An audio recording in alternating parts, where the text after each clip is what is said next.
Hi, ಎಲ್ಲರಿಗೂ ನನ್ನ ನಮಸ್ಕಾರ. Welcome to my YouTube channel. ನನ್ನ ಕತೆ ನಿಮ್ಮ ಜೊತೆ. ನಾನು ನಿಮ್ಮ ರೇಖಾ ಶಿವಸುತೆ. ದಯವಿಟ್ಟು ನನ್ನ ಚಾನಲ್ನ ಸಬ್ಸ್ಕ್ರೈಬ್ ಮಾಡಿ, ಹಾಗೆ ಲೈಕು ಕಮೆಂಟು ಶೇರ್ ಮಾಡಿ. ವೈದೇಹಿ ಭಾಗ 24. ರೆಡಿಯಾಗಿ ಬಂದ ಮಗನಿಗೆ ತಿಂಡಿ ಹಾಕಿಕೊಟ್ಟು ಪರೀಕ್ಷೆಗೆ ವಿಶ್ ಮಾಡಿ ದೇವರ ಹತ್ತಿರ ಇಟ್ಟಿದ್ದ ಪೆನ್ನನ್ನು ತಂದು ಮಗನ ಕೈಗೆ ಕೊಡುತ್ತಾಳೆ ಶಾಂತಿ. ಆಗ ವರುಣ, ಏನಮ್ಮ, ನೀನು ಕೊಟ್ಟಿರೋ ಪೆನ್ನಲ್ಲಿ ಬರೆದು ಬಿಟ್ಟರೆ ನಾನು ರ್ಯಾಂಕ್ ಬಂದುಬಿಡ್ತೀನಾ? ತಗೋ ಈ ನಿನ್ನ ಡಬ್ಬಾ ಪೆನ್ನು. ಈ 5 ರೂಪಾಯಿ ಪೆನ್ನಿನಲ್ಲಿ ಯಾರು ಬರೀತಾರೆ ಅಂತ ಹೇಳಿ ಶಾಂತಿ ಕೊಟ್ಟ ಪೆನ್ನನ್ನು ವಾಪಸ್ ಅವಳಿಗೆ ಕೊಟ್ಟು, ನೋಡು ಅಪ್ಪ ನನಗೆ ಅಂತ ಹೊಸ ಪೆನ್ ಕೊಡಿಸಿದ್ದಾರೆ. ಇದರ ಬೆಲೆ ಎಷ್ಟು ಗೊತ್ತಾ ನಿನಗೆ? 500 ರೂಪಾಯಿ. 500 ರೂಪಾಯಿನ ಪೆನ್ನಲ್ಲಿ ಬರೆಯೋದು ಬಿಟ್ಟು ನೀನು ಕೊಟ್ಟಿರೋ 5 ರೂಪಾಯಿನ ಪೆನ್ನಲ್ಲಿ ಬರಿತೀನ ನಾನು? ಇದನ್ನ ತಗೊಂಡು ಹೋಗಿ ನಿನ್ನ ಮುದ್ದು ಮಗ ಅರುಣ್ಗೆ ಕೊಡು ಅಂತ ಹೇಳಿ ಹೊರಟು ಹೋಗುತ್ತಾನೆ. ಇದನ್ನು ನೋಡಿದರೂ ಶೇಖರ ಮಗನಿಗೆ ಒಂದು ಮಾತು ಕೂಡ ಬಯ್ಯದೆ ಅವನನ್ನು ಶಾಲೆಗೆ ಡ್ರಾಪ್ ಮಾಡಲು ಹೋಗುತ್ತಾನೆ. ತಂದೆ ಹೋದ ನಂತರ ಅರುಣ್ ತಾಯಿಯ ಹತ್ತಿರ ಬಂದು, ಅಮ್ಮ, ನೀನೇನೂ ಬೇಜಾರು ಮಾಡ್ಕೋಬೇಡ. ಆ ಪೆನ್ನು ನನಗೆ ಕೊಡು. ನನಗೂ ಕೂಡ ಎಕ್ಸಾಮ್ ನಡೀತಾ ಇದೆ. ನಾನು ಇದರಲ್ಲೇ ಬರಿತೀನಿ ಎನ್ನಲು, ಸಾರಿ ಕಂದ, ಇವತ್ತು ನಿನ್ನ ಅಣ್ಣನಿಗೆ 10th ಪಬ್ಲಿಕ್ ಎಕ್ಸಾಮ್ ಇದೆ ಅಲ್ವಾ? ಇದು ಅವನ ಟರ್ನಿಂಗ್ ಪಾಯಿಂಟ್.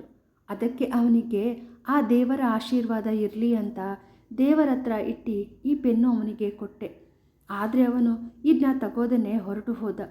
ನೀನು ಚೆನ್ನಾಗಿ ಎಕ್ಸಾಮ್ ಬರಿತೀಯ ಅಂತ ನನಗೆ ಚೆನ್ನಾಗಿ ಗೊತ್ತು. ಅದಕ್ಕೆ ನಿನ್ನ ಬಗ್ಗೆ ನಾನು ಜಾಸ್ತಿ ತಲೆ ಕೆಡಿಸ್ಕೊಳ್ಳೋದಕ್ಕೆ ಹೋಗಲಿಲ್ಲ ಎಂದಳು ಶಾಂತಿ. ಇದಕ್ಕೆಲ್ಲ ಯಾಕೆ ಸಾರಿ ಕೇಳ್ತೀಯ ಬಿಡಮ್ಮ. ನನಗೆ ಗೊತ್ತಿಲ್ವಾ? ನೀನು ಜಾಸ್ತಿ ಏನು ಯೋಚನೆ ಮಾಡೋದಕ್ಕೆ ಹೋಗಬೇಡ. ನನಗೆ ಲೇಟ್ ಆಗುತ್ತೆ, ನಾನಿನ್ನ ಬರ್ತೀನಿ ಅಂತ ಹೇಳಿದ್ದ ಅರುಣ್ ತಾಯಿ ಹತ್ತಿರ ಇದ್ದ ಪೆನ್ನನ್ನು ತೆಗೆದುಕೊಂಡು ತಾಯಿಯ ಕಾಲಿಗೆ ಬಿದ್ದು ಆಶೀರ್ವಾದ ತೆಗೆದುಕೊಂಡು ಪರೀಕ್ಷೆ ಬರೆಯಲು ಹೋಗುತ್ತಾನೆ. ಪರೀಕ್ಷೆಯ ಹಾಲ್. ಪರೀಕ್ಷೆ ಶುರುವಾಗಿ ಅರ್ಧ ಗಂಟೆ ಕಳೆದಿದ್ದರೂ ಇನ್ನೂ ಒಂದು ಅಕ್ಷರ ಕೂಡ ಬರೆದಿರಲಿಲ್ಲ ವರುಣ್. ತನ್ನ ಅಕ್ಕಪಕ್ಕ ನೋಡೋದು, ಬರೀ ಪ್ರಶ್ನೆಗಳನ್ನು ಬರೆಯೋದು, ಇದೇ ನಡೆದಿತ್ತು. ಅವನ ಬಿಹೇವಿಯರ್ ಗಮನಿಸಿದ ಇನ್ವಿಜಿಲೇಟರ್ಗೆ ತಿಳಿಯಿತು ಇವನು ಏನೂ ಓದಿಲ್ಲ ಅಂತ. ಆದರೂ ಕೂಡ ಅವನು ಏನೋ ಮಹಾ ಓದಿದವನಂತೆ ಬಿಲ್ಡಪ್ ಕೊಡುತ್ತಾ ಇರುತ್ತಾನೆ. ಎಷ್ಟೇ ಪ್ರಯತ್ನ ಪಟ್ಟರೂ ತಾನು ತಂದಿದ್ದ ಚೀಟಿ ಹೊರಗೆ ತೆಗೆದು ಬರೆಯೋದಕ್ಕೆ ಅವಕಾಶ ಸಿಗದೆ ಹೋಯಿತು. ಆದರೂ ಕೂಡ ಅವನ ಮುಂದೆ ಕುಳಿತವನು ತನ್ನ ಶಾಲೆಯ ಹುಡುಗನೇ ಆದ ಕಾರಣ ಹೇಳಿಕೊಡುವಂತೆ ಸನ್ನೆ ಮಾಡುತ್ತಾನೆ. ಶಾಲೆಯಲ್ಲಿ ವರುಣನ ಹವ ಜೋರಾಗಿ ಇದ್ದ ಕಾರಣ ಅವನಿಗೆ ಎದುರುಕೊಂಡು ಅಲ್ಪ ಸ್ವಲ್ಪ ತೋರಿಸುತ್ತಾನೆ. ಇನ್ನು ಅರ್ಧ ಗಂಟೆ ಮಾತ್ರ ಇದ್ದ ಕಾರಣ ಸಾಧ್ಯ ಆದಷ್ಟು ಬರೆದುಕೊಳ್ಳುತ್ತಾನೆ. ಆ ದಿನ ಎಕ್ಸಾಮ್ ಮುಗಿಸಿ ಮನೆಗೆ ಹೋಗುವ ಸಂದರ್ಭದಲ್ಲಿ ಅದೇ ಹುಡುಗನನ್ನು ತನ್ನ ಜೊತೆ ಕರೆದುಕೊಂಡು ಹೋಗಿ ಅವನಿಗೆ ಬೇಕರಿಯಲ್ಲಿ ತಿಂಡಿ ಕೊಡಿಸಿ ಪೂಸಿ ಹೊಡೆಯುತ್ತಾನೆ ವರುಣ.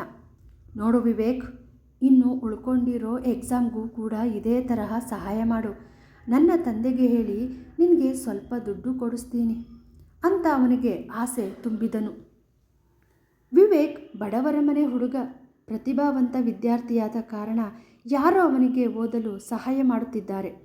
ಜೊತೆಗೆ ಗೌರ್ಮೆಂಟ್ ಕಡೆಯಿಂದ ಸಿಗುವ ವಿದ್ಯಾರ್ಥಿ ವೇತನ ಅವನ ಓದಿಗೆ ಸಹಾಯವಾಗುತ್ತಿದೆ. ಜೊತೆಗೆ ಅವನು ಶಾಲೆಗೆ ಬರುವ ಮುಂಚೆ ಪೇಪರ್ ಹಾಲು ಹಾಕಿ ತಿಂಗಳಿಗೆ ಒಂದಷ್ಟು ದುಡ್ಡನ್ನು ಅವನ ಓದಿಗೆ ಅಂತ ಉಳಿಸಿಕೊಳ್ಳುತ್ತಿದ್ದಾನೆ. ಸರಿ ವರುಣ್, ನಿನಗೆ ಸಹಾಯ ಮಾಡ್ತೀನಿ. ಆದರೆ ನಿನ್ನ ಕಡೆಯಿಂದ ಹಣ ಸಹಾಯ ಏನು ಬೇಡ. ಆದರೆ ನಿನ್ನ ತಂದೆ ಕಡೆಯಿಂದ ನಾನು ಓದಬೇಕು ಅಂತ ಅಂದ್ಕೊಂಡಿರೋ ಕಾಲೇಜಿನಲ್ಲಿ ಸೀಟು ಸಿಗೋ ಥರ ಮಾಡು, ಅಷ್ಟೇ ಸಾಕು ಅಂತ ಕೇಳಿದನು ವಿವೇಕು. ಅಷ್ಟೇ ತಾನೇ, ಖಂಡಿತ ಮಾಡ್ತೀನಿ ಅಂತ ಅಂದಿನವನೇ ಮನಸ್ಸಿನಲ್ಲಿ. ಮಗನೇ, ನಿನ್ನಂಥವನು ಓದೋದಕ್ಕೆ ಅಷ್ಟು ದೊಡ್ಡ ಕಾಲೇಜ್ ಬೇಕಾ?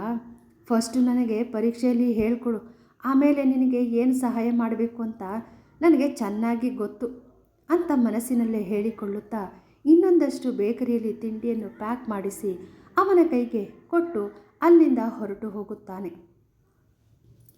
ಇನ್ನೊಂದು ರೂಮಿನಲ್ಲಿ ಪರೀಕ್ಷೆ ಬರೆಯುತ್ತಿದ್ದ ವೈದೇಹಿ ಪ್ರಶ್ನೆ ಪತ್ರಿಕೆ ನೋಡುತ್ತಿದ್ದೇ ತಡ ಅವಳ ಮುಖ ಅರಳಿಬಿಟ್ಟಿತ್ತು.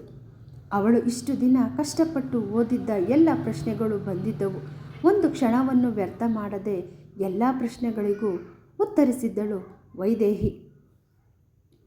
ಇತ್ತ ಶಾಂತಿ ಎರಡನೇ ಮಗ ಅರುಣ್ ಕೂಡ ಪರೀಕ್ಷೆಯನ್ನು ಚೆನ್ನಾಗೇ ಬರೆದು ಬಂದಿದ್ದ.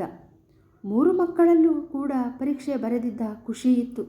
ವೈದೇಹಿ ಮತ್ತು ಅರುಣನಿಗೆ ಕಷ್ಟಪಟ್ಟು ಓದಿದ್ದು ಸಾರ್ಥಕ ಆಯಿತು, ನಾವು ಓದಿಕೊಂಡಿದ್ದ ಎಲ್ಲ ಪ್ರಶ್ನೆಗಳು ಬಂದಿದ್ದವು ಎಂದು ಖುಷಿಪಟ್ಟರೆ, ಅರುಣ್ ಅಣ್ಣ ವರುಣ್ ಸದ್ಯ ಹೆಂಗೋ ಹೇಳಿಕೊಡಲು ಒಬ್ಬ ಬಕ್ರ ಸಿಕ್ಕ, ಸದ್ಯಕ್ಕೆ ಪಾಸ್ ಆಗಿಬಿಟ್ರೆ ಸಾಕು, ನಾನು ಬರೆದಿದ್ದರಲ್ಲಿ ಒಂದು 30 ಮಾರ್ಕ್ಸ್ ಆದರೂ ಬಂದೇ ಬರುತ್ತೆ. ನಮ್ಮ ಟೀಚರ್ಗಳ ಕೈಲಿ 20 ಮಾರ್ಕ್ಸ್ ಇದೆ. ನನ್ನ ಮೇಲೆ ಎಷ್ಟೇ ಸಿಟ್ಟಿದ್ರೂ ಕೂಡ ಮಾರ್ಕ್ಸ್ ಕೊಟ್ಟೇ ಕೊಡ್ತಾರೆ. ಯಾಕಂದರೆ ನಾನು ಫೇಲ್ ಆದರೆ ಆ ಸ್ಕೂಲ್ಗೆ ತಾನೇ ಕೆಟ್ಟ ಹೆಸರು, ಸ್ಕೂಲ್ ಪರ್ಸೆಂಟೇಜ್ ಕೂಡ ಕಡಿಮೆ ಆಗುತ್ತೆ ಅಂತ ಹೇಳಿ ಮಾರ್ಕ್ಸ್ ಕೊಟ್ಟೇ ಕೊಡ್ತಾರೆ. ಹಾಗಾದರೆ 45ರಿಂದ 50 ಮಾರ್ಕ್ಸ್ ಪಕ್ಕ ಅಂದುಕೊಂಡು ಖುಷಿ ಪಡುತ್ತಾನೆ ವರುಣ್. ಅಂತೂ ಇಂತೂ ಎಲ್ಲರ ಪರೀಕ್ಷೆ ಮುಗಿದಿತ್ತು. ಶಾಲೆಗೆ ರಜೆ ನೀಡಲಾಗಿತ್ತು. ಶಾಂತಿ ಕಷ್ಟಪಟ್ಟು ಗಂಡನನ್ನು ಒಪ್ಪಿಸಿ ಮಕ್ಕಳಿಬ್ಬರನ್ನು ತನ್ನ ತವರು ಮನೆಗೆ ಹೋಗಿ ರಜಾ ದಿನವನ್ನು ಕಳೆಯಲು ಹೇಳುತ್ತಾಳೆ. ಆಗ ವರುಣ್, ಅಯ್ಯೋ ಹೋಗಮ್ಮ, ಆ ಕೊಂಪೆಗೆ ಯಾರು ಹೋಗ್ತಾರೆ ಅಂತ ಅಸಡ್ಡೆಯಿಂದ ಹೇಳಿದನು. ಆಗ ಶಾಂತಿ, ಆ ಥರ ಎಲ್ಲ ಹೇಳ್ಬೇಡ ವರುಣ್, ನೀನು ಹುಟ್ಟಿದಾಗ ನಿನ್ನ ಅಜ್ಜಿ, ನಿನ್ನ ಅತ್ತೆ ಮಾವ ಎಲ್ಲ ತುಂಬ ಚೆನ್ನಾಗಿ ನಿನ್ನನ್ನು ನೋಡ್ಕೊಂಡಿದ್ದಾರೆ. ಈಗ ನೀನು ನಿನ್ನ ತಮ್ಮ ಅಲ್ಲಿ ಬರ್ತಾ ಇದ್ದೀರಾ ಅಂತ ತುಂಬ ಖುಷಿ ಪಡ್ತಾ ಇದ್ದಾರೆ ಕಣೋ, ಪ್ಲೀಸ್ ಹೋಗು ಎನ್ನುತ್ತಾಳೆ. ಆಗ ವರುಣ್, ನಾನು ಮಾತ್ರ ಅಲ್ಲಿಗೆ ಹೋಗೋದಿಲ್ಲ, ಬೇಕಿದ್ರೆ ನಿನ್ನ ಮುದ್ದು ಮಗ ಅರುಣ್ ಅವನನ್ನೇ ಕಳಿಸು ಎನ್ನುತ್ತಾನೆ. ನಾನು ನನ್ನ ಫ್ರೆಂಡ್ಸ್ ಜೊತೆ ಟ್ರಿಪ್ಗೆ ಹೋಗ್ತಾ ಇದ್ದೀನಿ ಅಂತ ಹೇಳಿ ಹೊರಟು ಬಿಡುತ್ತಾನೆ ಅರುಣ್. ಆಗ ಅದನ್ನು ನೋಡಿದ ಅರುಣ್, ಹೋಗಲಿ ಬಿಡಮ್ಮ, ಅಜ್ಜಿ ಊರಿಗೆ ನಾನು ಹೋಗ್ತೀನಿ, ಅಲ್ಲಿ ಅಣ್ಣ ಯಾಕೆ ಬರಲಿಲ್ಲ ಅಂತ ಕೇಳಿದ್ರೆ ಏನಾದರೂ ಹೇಳಿದರೆ ಆಯಿತು ಎನ್ನುತ್ತಾನೆ ಅರುಣ್. ಇನ್ನು ಅವನನ್ನು ಎಷ್ಟೇ ಕೇಳಿದರೂ ಊರಿಗೆ ಹೋಗಲು ಒಪ್ಪಿಕೊಳ್ಳುವುದಿಲ್ಲ ಅಂತ ಅರಿತ ಶಾಂತಿ ತನ್ನ ಚಿಕ್ಕ ಮಗನನ್ನೇ ಊರಿಗೆ ಕಳುಹಿಸಿ ಕೊಡುತ್ತಾಳೆ.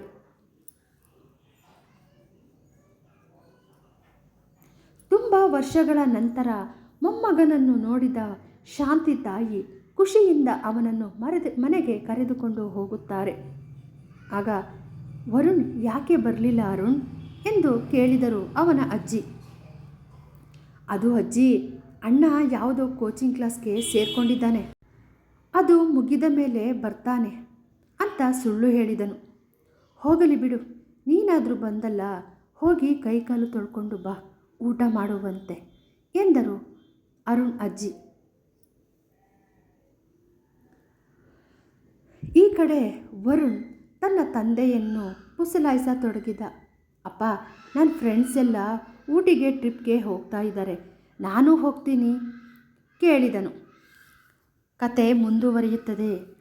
ಕತೆಯನ್ನು ಕೇಳಿದ ನಂತರ ನಿಮ್ಮ ಅಭಿಪ್ರಾಯವನ್ನು ಕಮೆಂಟ್ ಮೂಲಕ ತಿಳಿಸಿ. ಹಾಗೆ ಕತೆ ನಿಮಗೆ ಇಷ್ಟವಾಗಿದ್ದರೆ ದಯವಿಟ್ಟು ನನ್ನ ಚಾನಲ್ನ ಸಬ್ಸ್ಕ್ರೈಬ್ ಮಾಡಿ, ಹಾಗೆ ಲೈಕು ಕಮೆಂಟು ಶೇರ್ ಮಾಡಿ. ನಿಮ್ಮ ಪ್ರೋತ್ಸಾಹದ ನಿರೀಕ್ಷೆಯಲ್ಲಿ ಧನ್ಯವಾದಗಳು.